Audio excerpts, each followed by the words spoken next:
Instead, we have the opportunity to make a habit of empathy, to recognize ourselves in each other. As a parent, I really struggled with, I had lots of people I talked to and stuff like that, but I'd love to see parents get more support for their struggles in figuring out how to nurture their kids into being the kind of people we want to leave the planet to. So I think working with parents and giving them the tools to understand themselves and their kids' needs, I'm big on that. And schools. I think that schools can become centers of empathy. And it's going to take some intention. Well, I've talked to some people who have said, well, you know, empathy shouldn't be in the schools. It should be what happens at home. So they're kind of concerned about any kind of empathy in the school, kind of, they see it as kind of like character education or something like that. Huh. I was kind of wondering what to say to them. I have no idea, because I don't really understand. Their concerns. Yeah, I don't know. They can't possibly be actually in the schools, because if you're in the schools and you see the conflicts, then conflicts don't get solved by kids being sent to corners or put on suspension for 3 days. That doesn't make anything better. They come back, or maybe it does. I mean, maybe if they have a loving time at home, they come back restored and nourished. But often a kid that gets suspended gets punished at home, and things aren't better when they come back. So I think it's important for kids to be understood at school, and empathy has a role in that. So any other thoughts about how to build a culture of empathy?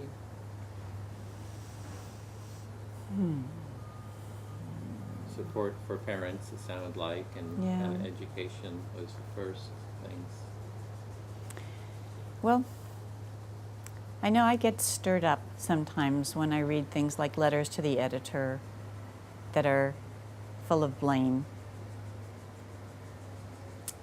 And it's real easy to think, I don't really want to be in the same space as that person. But I do. I'd really like to understand more of where they're coming from. And words on a page don't always convey it. I'd like to get to talk to that person whose letter confused me and upset me or whatever. So I'd kind of like it if there was a way for people who are on different sides of the fence on issues to be able to meet and have dialogue, not shout at each other from opposing picket lines, but actually have conversations, get to understand each other. So we need some kind of a forum where people can dialogue with each other. I think it was Vicki Robin had something called Conversation Cafes, and I know other people have these visions. I'd like to see support for cross-position dialogues that are dedicated to creating connection and understanding. I'm always inspired when I hear about camps or churches that bring kids from warring countries, bring kids from both sides and bring them here and put them in a camp and let them say their judgments to each other and let them play together and reframe who they are to each other so that enemies aren't enemies anymore. I really like Abraham Lincoln's quote about the way to have no enemies is to make them your friends. That resonates for me. And it's hard. We're brought up in a culture of who's right, who's wrong, Democrats, Republicans, whatever. And I'd like to see that shift to where people could look beyond labels and want to understand each other.